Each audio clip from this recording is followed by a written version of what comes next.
Welcome back, everybody. Bridget and I are back with some more information for you. We decided this time we're going to talk about, everything going on with the abortion bans and laws in the U.S. And how it affects everybody, physical health, mental health, which certain populations it's affecting. So we're glad to have you back. We're hoping you get some good informative information from this podcast. So with that, let me dive in. Currently, there are 14 states with the abortion ban, about to be 15 with Arizona, but Arizona is not currently enforced. It will be soon. These states are Texas, Idaho, Oklahoma, South Dakota, North Dakota, Missouri, Arkansas, Louisiana, Mississippi, Alabama, Tennessee, Kentucky, Indiana, and West Virginia. Most of these have all been kicked off from the trigger ban, which means after it was passed, immediately these states went into trigger ban, which prohibits abortion entirely or also includes civil and criminal penalties. And some states, like for instance, Alabama, just enforced a total abortion ban. Tennessee criminalizes abortion. So all these states right away, right off the bat, just, jumped right in. And that was really pretty unfortunate for the female population in those states and anyone who really needs abortion care, even for medical reasons.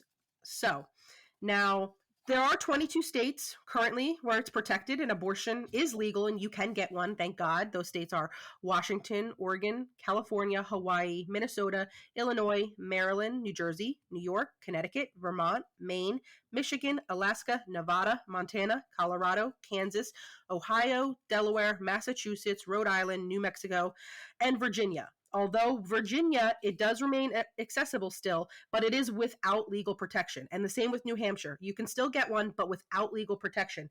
We will dive more into that in this podcast because it is alarming and would make anyone feel uneasy, if they have to get one, knowing that they are not legally protected. And the last category here are states with current bans or states that are urging it, instructing it, encouraging it, basically, but it's not it's not illegal yet in their state, but they are definitely urging you to not get one. So these states are Wyoming, Utah, Arizona, like we said, that's about to move to the list where it's going to be illegal, Nebraska, Iowa, Wisconsin, Pennsylvania, North Carolina, South Carolina, Georgia, and Florida. Obviously, if you go within these lists, there are differences, like some have a 12-week ban, 6-week ban. Florida has a current 15-week ban moving to 6-week ban. It will take effect soon. So these are just things to know as a woman. It's definitely important. With that, I'm going to let Bridget take it away. All right. Hi. Yes. So welcome to episode 4, guys.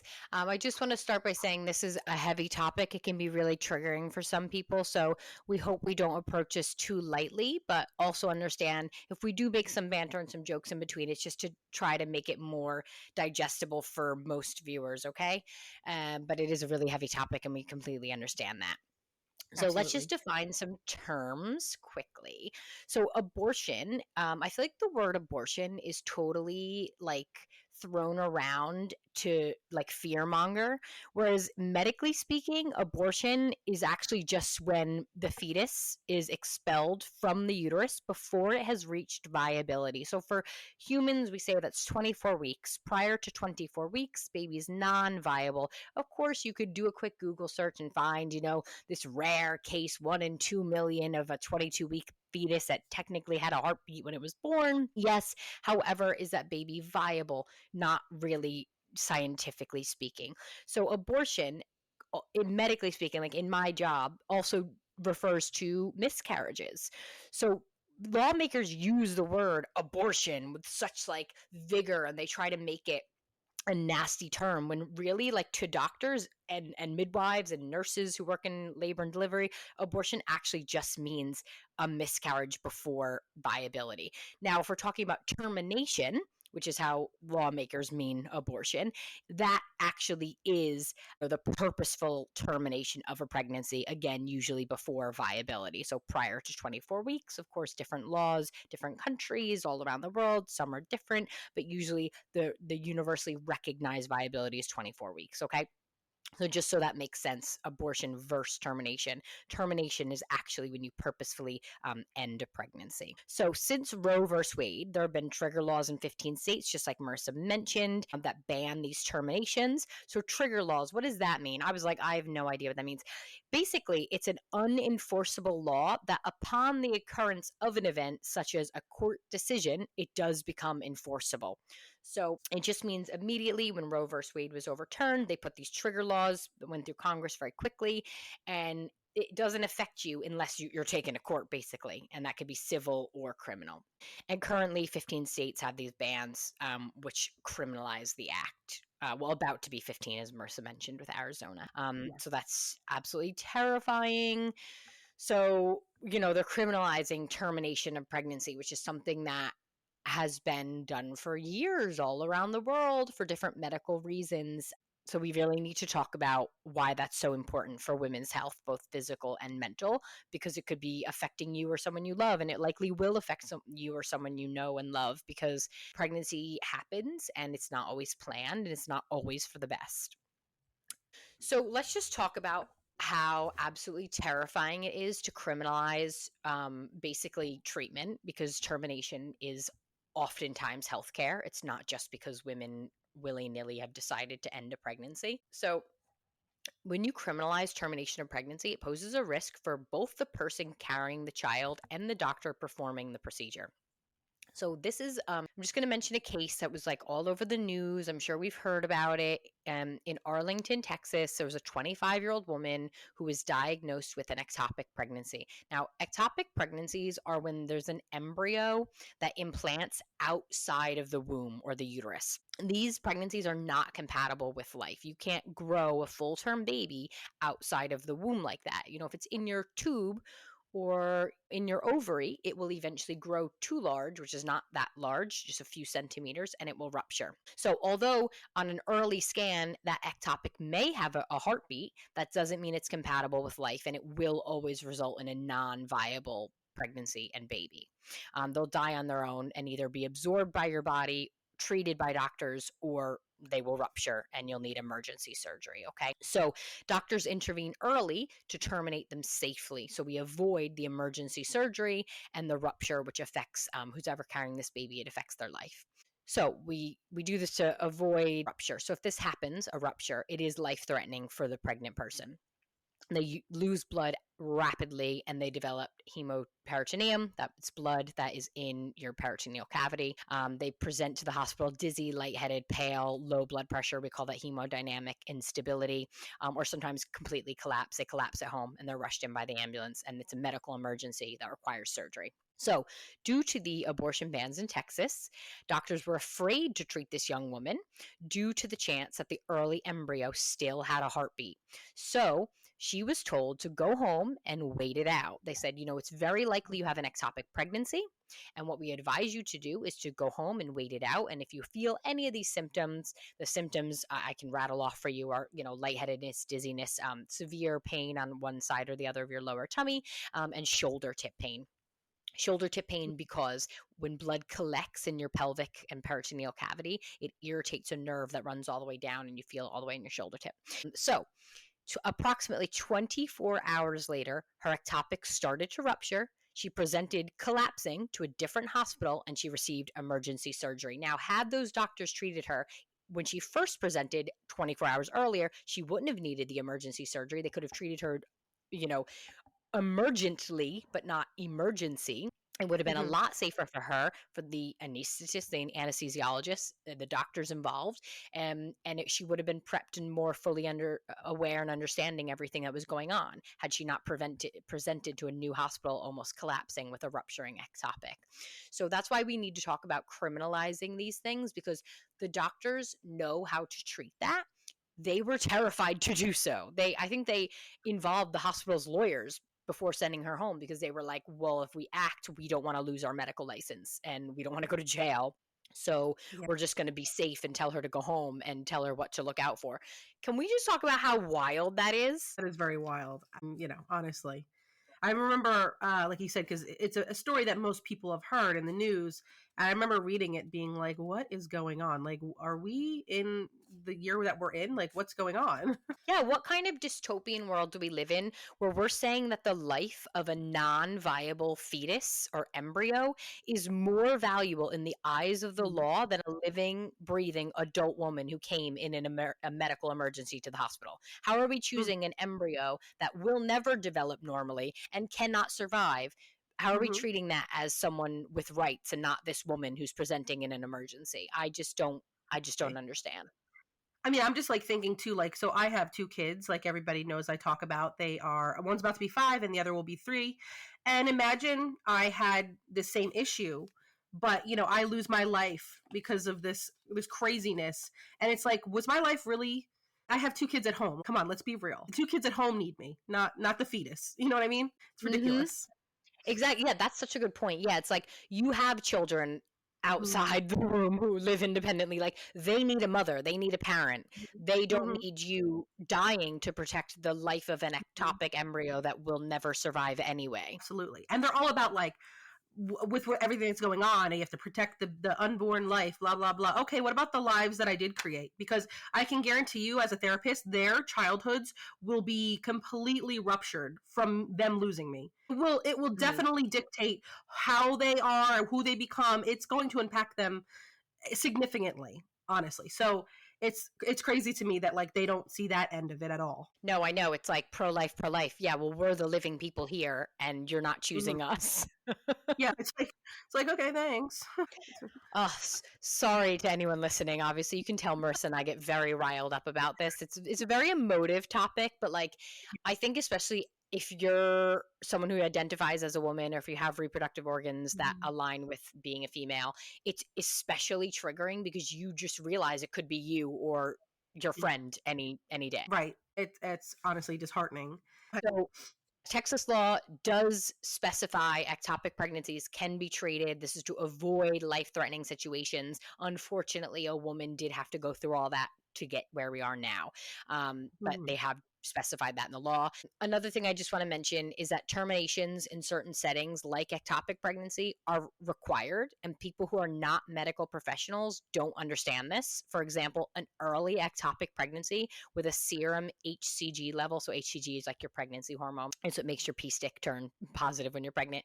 Um, if you have an HCG level less than 5,000, an ectopic can be treated with a medication called methotrexate. And this Mhm. avoids an emergency surgery, avoids all the complications that come with surgery. So if people like lawmakers just understood this, then it would change a lot, I think, because it Mhm. preserves the fallopian tube if we do methotrexate, and allowing certain pregnancies to continue despite evidence suggesting they will fail poses serious health risks to pregnant people. I literally say this to myself all the time when they are passing these laws and not considering girls and women who are raped. You know what I mean? They are so for, well, maybe it was meant, God wanted you to have that kid, or God wanted you to have the kid so you could give it to a couple that's been trying to adopt. I'm sorry, that's not your job. Your job isn't to Mhm. be like this baby maker for other people. If you Mhm. were raped, I'm sorry. That that's just crazy. Because, they're not considering, and that I have seen in my experience is like these people have safety has been ripped away from them.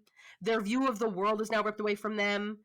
And now they're forced with this new reality. Now I have to carry this child. And we're, Mhm. we're talking about Mhm. like this doesn't have to be a woman. This could be an 11-year-old, a 12-year-old. This can be a child. Mhm. And what happens after they give birth and the kid looks exactly like their perpetrator, and they have to stare that kid in the face every day and struggle with, well, obviously I love the baby, but at the same time you look like the perpetrator, and I'm literally reliving the trauma every time I have to look at you every day.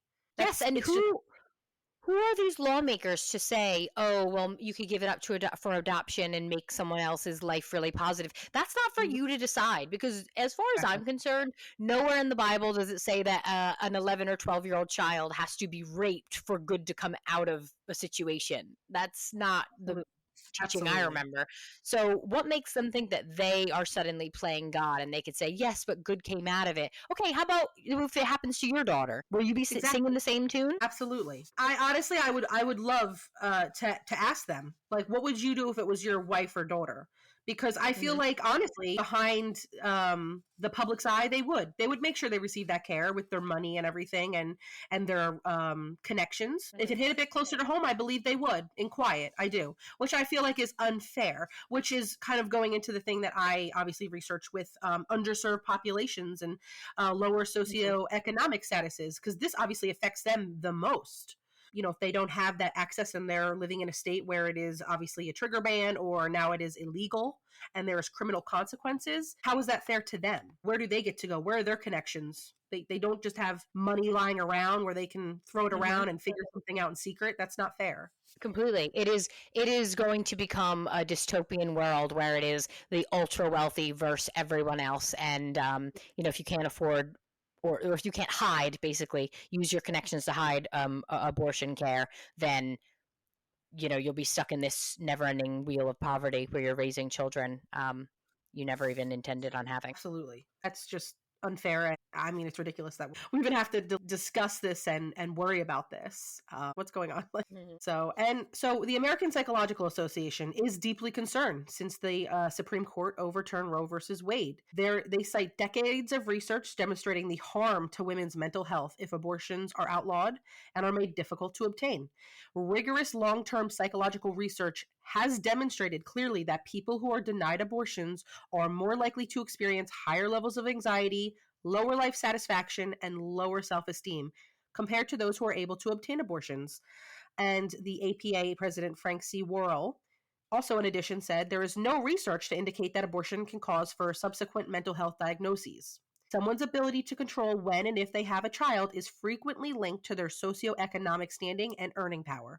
Therefore, laws restricting access to safe, legal abortions are most likely to affect those living in poverty, people of color, and sexual and gender identity minorities, as well as of those who live in rural or medically underserved areas. And the research does suggest that adding barriers to accessing abortion services may increase symptoms of stress, anxiety, and depression. Obviously, also, it increases the number of unsafe abortions. This will obviously increase when the law limits access to reproductive health care. And there's a strong relationship between unwanted pregnancy and interpersonal violence. Let's even talk about that. The psychological science behind the inability to obtain an abortion obviously increases the risk for domestic abuse among those who are forced to stay in contact with violent partners, and it puts them and their children at risk. Completely. You are entering another life unwillingly into a violent situation. So if you're so pro-life, you clearly are not anti-child abuse. Right. That's the crazy part. They pick and choose, and it drives me crazy. Absolutely crazy. Kind of have to think, what is their end goal with this? Where are they going? Because this is for you, not for me kind of law.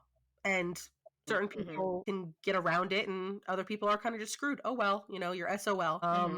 And it's just crazy. There's so many loopholes. And obviously, as a therapist and you're a doctor, we can see the many loopholes, and it's obviously infuriating. Oh, how about the fact that it's like, one side versus the other? Like, obviously, one side, I'm not going to be specific, but people are like, we don't want the government interfering in our personal lives. This is the most interference. They're telling you, how, when, and where you could have a goddamn kid. Absolutely. This is an overreach of our government. Honestly, it's incredibly harmful to the mental health aspect on my side for the victims. Obviously, I'm sure you see a bunch too on your end. Yeah, it's just the health implications of having children in certain situations when you carry certain diseases, for example, or if you have far too many children and you're, what we call like a grand multip, and, another child could present with dangerous bleeding in pregnancy. You should not be forced to carry these pregnancies, and no one should be able to tell you otherwise. It is your personal choice, it is your personal right, and it is your freedom as an individual with the capacity to make your own decisions. And that's all I have to say about that. What's crazy too is like these extremist kind of group of people. The only thing I could see from them coming is that they're saying they're happy now because women can stop using abortions as birth control. And all I have to say to that is, I've never seen a woman use it as birth control. Now, I'm not saying they're not out there. Maybe there are, but that percentage is so low. We're not out here in the streets doing whatever. All right, let's line up at the abortion clinic this Saturday. Got to make sure, That's not what we're doing. If we get an abortion, it's for a reason. And how about if you want to prevent that, go to the source. How about you teach sex education so people understand biology a little bit better? How about you give out condoms? How about you make birth control access more accessible and free? Like the pill is completely free in England where I live. So I would go monthly and pick it up and they'd be like, okay, bye. And I'd be like, this is so weird. Just like not hand over my credit card. I'm like, for free? But it's like that. If you want to prevent women, okay, quote unquote, using abortion as birth control, which, like you said, is such a small population, if anyone out there. If you want to prevent that, you need to teach women sex ed, teach men sex ed, and you need to provide adequate means of birth control to both men and women. And then guess what? You won't have unwanted pregnancies so much. How about that? Honestly. And what I will say is when I was in high school, their main deterrent for not having an unwanted pregnancy was showing us slideshows of like disgusting STDs. Okay, yes that's disgusting. But okay, so that's disgusting. I'm not taking away from there. But now as a mother, it would have been way more effective if you handed me a robot baby that acted like a real newborn. I promise you that would have worked. Because having a newborn is ridiculous. Ridiculous. You can barely survive. You get up like every 2 hours. That alone, oh God, that would have worked way better. I'm sorry. I remember that slideshow. It would just be basically pictures of warts from HPV that they had like cryotherapy on. So like it was post-treatment warts. So they'd be like burned off or frozen off. And you'd be like, oh my God, what's that? And she'd be like, that will happen to you if you have sex. And we'd be like, oh my God, okay, I guess I won't do it. Like as if you could show a teenager that they're not going to have sex. This is ridiculous. Ridiculous way of educating. Also, there's a lot, like we obviously went to Catholic school, as a little background. That's why our sex ed was terrible. No, but their thing was, I remember after one of the presentations that came in and spoke to our group, was they gave us stickers that everyone proudly wore on the back of their school ID that said, I'm worth waiting for, meaning like wait till marriage.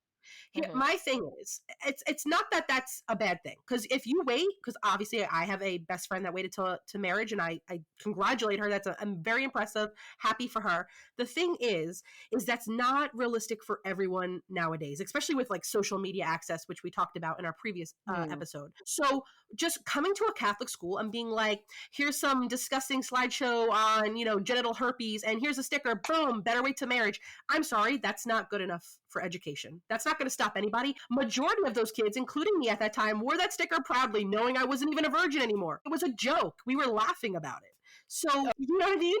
It's crazy to think that they thought that was going to work. It has to be better. I'm sorry. You have to make a better presentation, do something, try a different way. They'll never understand that though, because they're so closed-minded. Remember, like the big talk at the end of that was about, it's an anecdotal little evidence piece of a girl who graduated our high school. I won't shout out the name. It was the girl who graduated. It's the only Catholic high school in Ocean County, New Jersey. It's easy to find. Who graduated, and she went to college. And in college, she had sex with one person, apparently. And she got warts from HPV. Again, freeze them off, whatever. Not that big of a deal. HPV is so common. But then she reconnected with her high school boyfriend, and they fell in love, and they were going to get married. But she had this horrible, scarlet letter, which was warts, fucking genital warts. It was stupid that they were like, she's ruined now. It's like, okay, HPV is so common, chill. And she cried apparently to the nurse at our school at the time and was like, I just feel like I ruined everything and I'm not pure for him anymore and I regret having sex in college. What kind of story is that? It's so like chaotic. I don't even know where to begin. And that was the big grand finale. They left you with that story and were like, all right, abstain. Sorry, but also that's just really bad luck, because I went to college and didn't get that. And I can tell you I had a lot more fun than that girl, okay? I had a lot of fun. Like, that just seems like it's bad luck, and it happens. That's fine. Like you said, just get it fixed. Go to a doctor. But it's just like, come on, be real right now. That's ridiculous. I know, like as if this is like the stain on this woman's life. She's in her 20s. She has her whole life ahead of her, as if having HPV is the end all be all. It was such a pathetic story, and I remember they just left you with it and were like, it's one to think about, isn't it? Like your life could also be over. And it was like, All right. Now, see, here's what I was saying a little bit a second ago, where it's like girls like me in high school who had already been doing it with a partner, we're looking at you like you look crazy because that did not happen to us. That's not our experience. So that doesn't resonate with us. Yes, or they always made you feel really guilty. Sorry, we're so off topic here, but they made it feel like, it's okay. You may have already had premarital sex, but you can repent for it and you could feel better about yourself and make yourself whole again. And it was like, I'm sorry. I'm a high schooler, peak of my sexual exploration. I am not going home like, I regret that. Some people do. Some people, unfortunately, have shitty situations and it goes horribly, and you're like, oh, shit, that wasn't great. But on the whole, a lot of high schoolers really enjoy having sex. That's why they do it so often. Well, their hormones during the age range too. But yeah. what's with all the shaming? Why are we shaming people for something that's really not that bad? You're experimenting. Natural. Yeah. And some people would do it with a serious long-term partner that they dated all of high school. So what's wrong with that? They're expressing their love on a different level. They're using protection. And it's fine. I don't know. Shame like that, I'm over it. We're not shaming people anymore. Stop it. Yeah. Oh, God. So that was sex ed from Marissa and I. Good times. Good times. Yeah. Learned a lot of nothing. Didn't work for me. Marissa had crazy college times too. So, but never got an STD, and I'm happily married now. So, guess what? It's fine, guys. Don't worry. Also, just like use protection. You'll be okay. It's fine. It's just, we're so passionate. No, it's honestly like that class. So the rest of our education was very good, but that brief moment where you have sex ed, I feel like it was sophomore year. I can't even remember. Was a low point for our education, honestly, and it made it seem like we were back in school in the 30s. It was so embarrassing for them. Yeah, for sure. I mean, I get it because maybe with it being a Catholic school, they probably have had that since the 30s and never changed it up. But I hope it's different now. I pray that it is. I know. Yeah, you need to prepare people for the real future. You're going to have sex. It's natural. We're animals. But this is how you protect yourself. Done. Yeah. And it is what it is. You just got to, if you want a long, healthy life, you should just use a little bit of protection at least. Oh, yeah. Protection. I'm not knocking protection. Protection is the best unless you are married, trying for a kid. Protection all the way. But yeah, I'm just saying, don't let people shame you over, doing something that's completely natural, especially at the age where your hormones are like bursting out the seams. I know, it's like you're not gonna listen to anyone. No, absolutely not. Especially the boys. That's all they're thinking about. I know. Wow. Yeah, this topic is it's a lot. But also, I didn't research too far into this, but I did read up a little bit about the online companies from out of the U.S. now that after this happened feel bad, so they're obviously sending over the pills you're talking about for the abortions. Oh, yeah? Like misoprostol? Yeah, but the issue is, I should have read a little bit more up on this. Feel free to research, listeners. We're concerned that even if more states start banning and everything, that more companies are going to pop up that don't have the safest ingredients. So that is now a problem. That's an issue because people might be so desperate and it's the only one they can afford versus like maybe a safer company or a well-known company. So they're just going to get it and be like, you know what, I'm chancing it. And they're afraid if they're in a state where they can't go to a doctor or the ER because they're afraid they have to admit what they did. So now they're what, just going to sit at home and like bleed out and die? Like, yes, that's a concern. Yeah, it is. It's a horrible situation. You think you're caught between a rock and a hard place. So that's exactly what's going to happen. It's either not going to work. It's an inappropriate dose, which we do see. We see that here sometimes in England as well. People take an inappropriate dose. It's too low. It doesn't work. Or you're going to hemorrhage out at home. And for fear of repercussion in the States, they will not present to a hospital. So what is the alternative? To just exsanguinate all of your blood and die at home? It's ridiculous. So we're putting women in an incredibly vulnerable position where they are desperate for treatment, but they are also desperately afraid of seeking help. Yeah, honestly, it's scary. Obviously, when you're desperate enough, we're going to see people take a lot of desperate measures, and like you said, it's going to be very unsafe and honestly sad. The end result sad, very very sad. Yeah, absolutely tragic. So my biggest thing is, as I was actually trying to update myself and make sure we had the correct amount of states that were either trigger banned or made it illegal, I was shocked at the number. It really shocked me because I just didn't think in 2024 that many states would be doing that. It just doesn't seem like something that belongs in 2024. I know. I thought a lot of the states would kind of be like wishy-washy about it. Like, we're happy with the current state of our law, we have no need to ban it, but we might change instead of from 24 weeks, 20 weeks or 16 weeks, but the amount that are enacting complete bans. I mean, how can you ban a termination of a pregnancy when you don't even know you're pregnant yet? Right. Are they serious? Some pregnancies, you don't have symptoms at all in the beginning. Not everyone has a rough, pregnancy in the beginning. Some people had no idea. Yes, exactly. And to say you're banning at 6 weeks, 4 weeks complete, I mean, that is when you literally just found out, maybe. Mhm. So, if you do an early P test at home and you're like, oh, crap, I missed a period. So that's just, they're saying that's it. The window's already closed. You've already missed your opportunity. You didn't even have time to make a decision. And that's what they want, though. Let's be honest. That's exactly what they want. Of course. And what really gets me going is when people are like, well, how did you not know? You missed your period clearly. First of all, unless I'm actively trying to have a baby, I am not tracking that. Okay. And I'm also irregular. So that makes no sense because I'm not. I swear, as a mother, time just flies by. I'm like, oh my God, I just felt like Christmas and now Easter's over. Do you really think I have time to track my period? No, I don't. Only a man would say that. How do you not realize? Because every woman knows sometimes you're just like, is late and you're like, oh, that's weird, just didn't come, like it's 2 weeks late for absolutely no reason. So yeah, only a man would be like, how do you not know? Because sometimes bitches just late, like it's fine. Yeah, honestly, one time, because I'm so irregular, I thought it was going to come at the time that I'm used to, and it didn't. And I remember telling John, my husband, for people who have just tuned into this episode, I was like, I don't think I got it. This is a problem. And he goes, no, silly, you had it super early this month. He was like, I know it feels like it was like previous month, but it was this month. And I was like, oh, okay.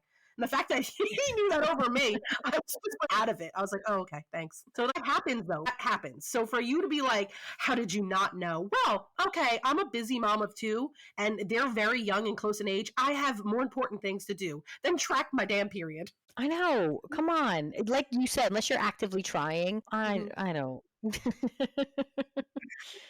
I I definitely don't don't. track it. I just go, oh, it's here, hey girl. Yeah, exactly. That's what I do. And honestly, I'm sure the majority of the population does. Yeah, you're just, the only time I really think about it is if I'm going on vacation. Yes, exactly. Or like my wedding day. I was like, please, Yes. God, please.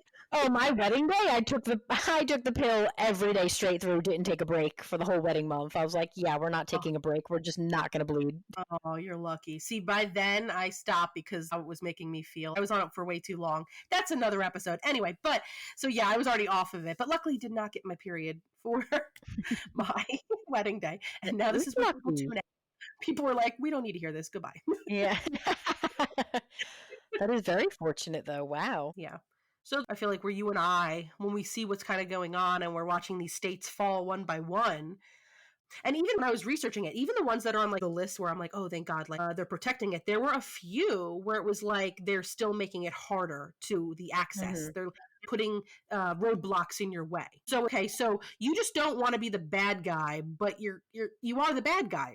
Honestly, you're the bad guy. Yes, exactly. They don't want to be in the news, being shamed for basically banning abortion, but they are. If you put roadblocks up in the way of someone seeking healthcare, you are the bad guy. Yeah. I don't know, kind of gives me vibes when you're too afraid to just like stand up for something and you're trying to play Switzerland, but they don't realize that is a choice. You know what I mean? Like by not protecting the women, that you are making a choice. If you're not making it legal, putting it in your laws, you unfortunately did make a choice whether you like it or not. Exactly. Bystanders. Yeah. It's not as helpful as you think, but all right. I mean, I'll definitely take it over ban or making it illegal, but I mean, come on, we could do a little better. Come on. Yeah. Everyone should be protecting the 50% of their population. My question, since obviously you would know living over in the UK now, what do people outside of our country think of us right now? Are they like, what's going on over there? Cray bananas. Yeah, so in England, you can seek a termination of your pregnancy anywhere in England up until 24 weeks, which is a point of viability. And you don't have to have a reason. You just need 2 doctors' signatures on the form, that says, yes, this would greatly impact this woman's life. Sign, done. And there are private abortion clinics all over. So yeah, when they hear these stories about it that right being taken away from people, it is a bit alarming. And they're like, why would you do that? Why would you want this person to raise a child if they're saying, I don't want to raise a child, don't want to be a parent, and Right. you're forcing them.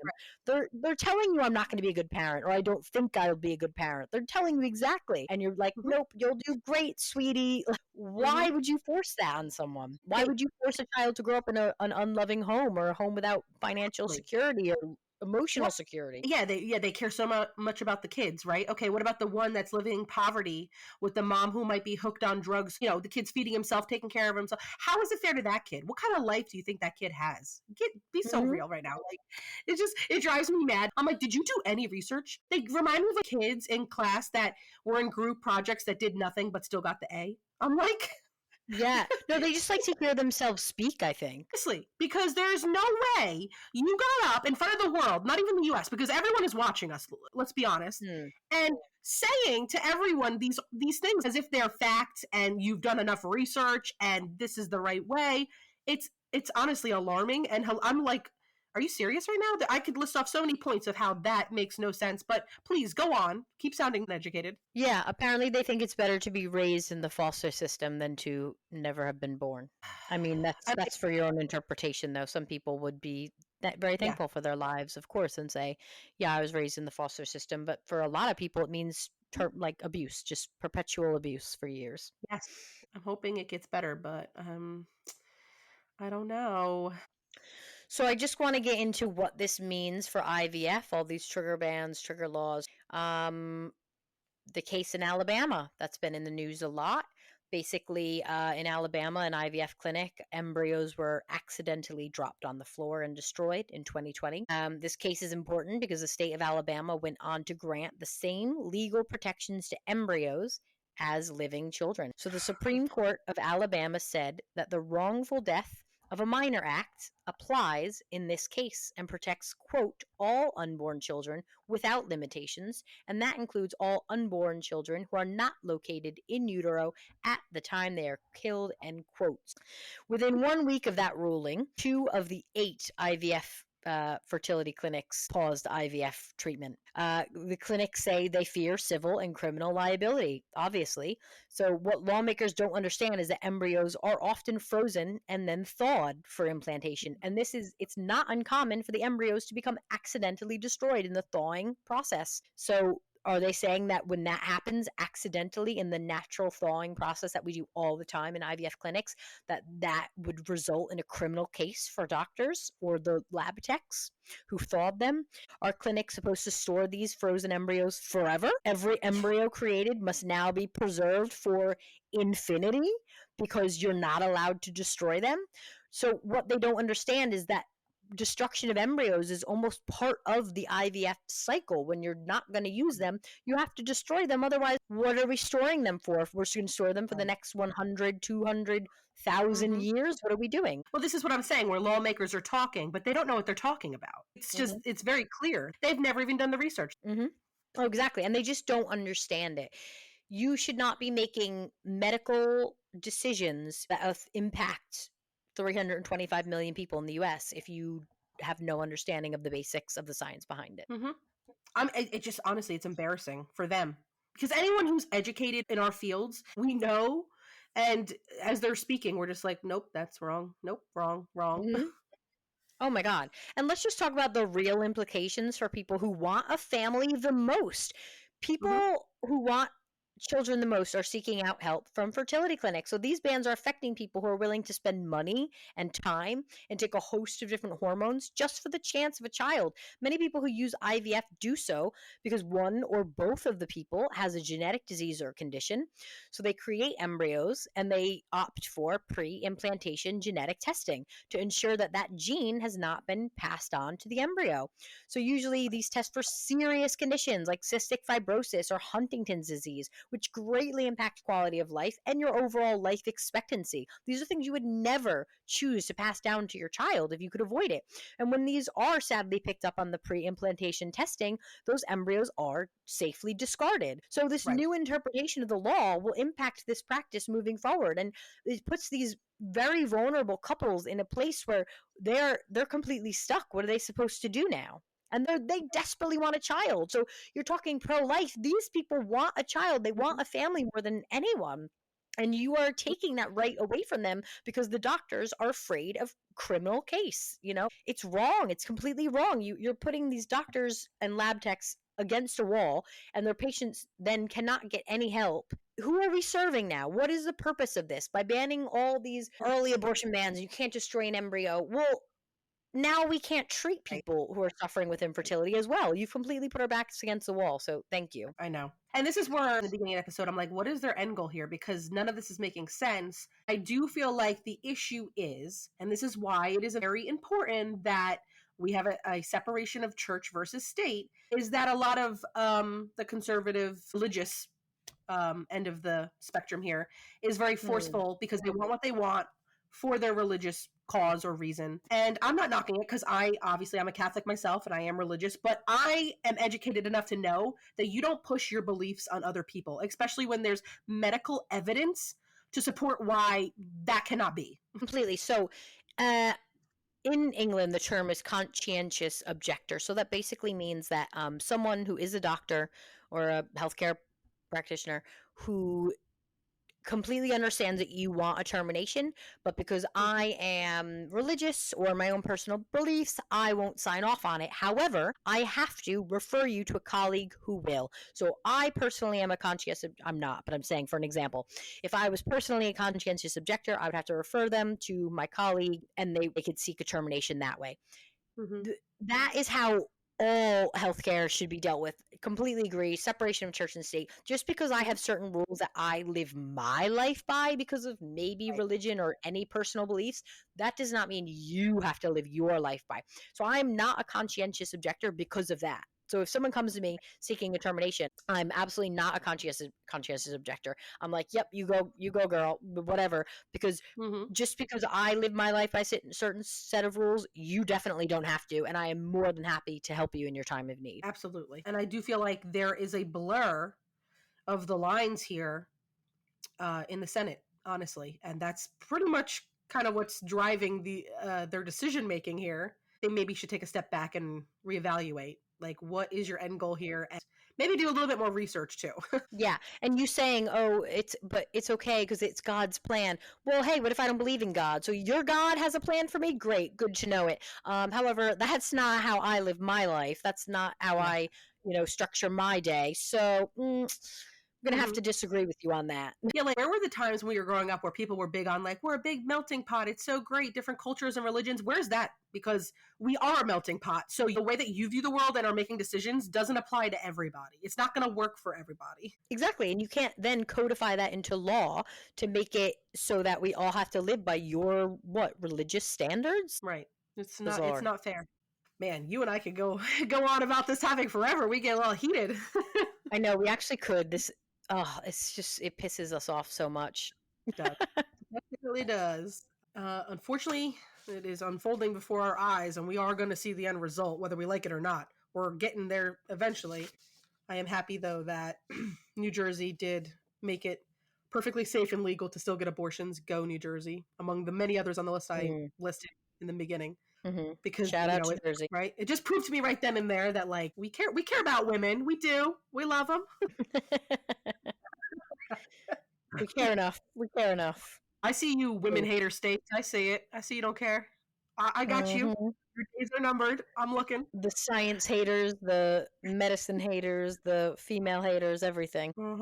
Days are numbered. But yeah. Okay, so that was our episode 4. We hope you guys liked it. Again, obviously, we are very open to you guys sending us requests on certain topics you'd like us to hear. And, any questions that we can answer for you. Anything else, Bridget, from your end? Just let us know if you like the personal stories, if you want more of that, or if you want more content, whatever you're thinking off the top of your head, let us know. Yeah, just put it in some comments. Let us know what you would like to hear and what you would like to hear in the future. Absolutely. And on that note, that is episode 4. Yay. See you guys later. Bye. Bye.